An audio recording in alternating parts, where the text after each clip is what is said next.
استخارے کا عمل بتانے لگا ہوں۔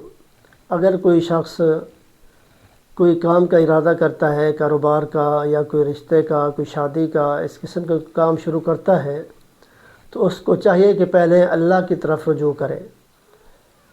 اور وہ کیسے کرنا ہے؟ تو وہ یہ ہے کہ سب سے پہلے غسل کرے، وضو کرے، اور وضو کرنے کے بعد پاک صاف ہو کر کپڑوں پر خوشبو لگائے، اچھے کپڑے پہنے، اور عشاء کی نماز پڑھے، اور نماز پڑھ کر اس کے بعد 2 رکعت نماز نفل ادا کرے، نماز استخارہ۔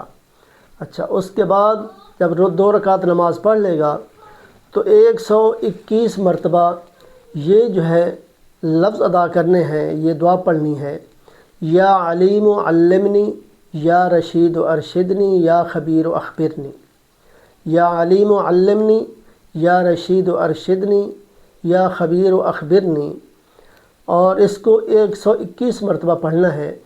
اس کے بعد دعا کرنی ہے، اور دعا کرنے کے بعد جو ہے کان کے نیچے سیدھا ہاتھ رکھ کر سو جانا ہے۔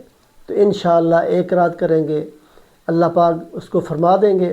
دوسری رات، تیسری رات، 3 راتیں ان کا یہ عمل ہے، تو انشاءاللہ کریں تو اللہ تعالیٰ اس کو باخبر کر دیں گے۔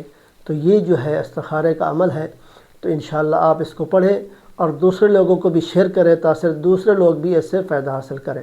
دعا ہے اللہ تعالیٰ عمل کی توفیق عطا فرمائے۔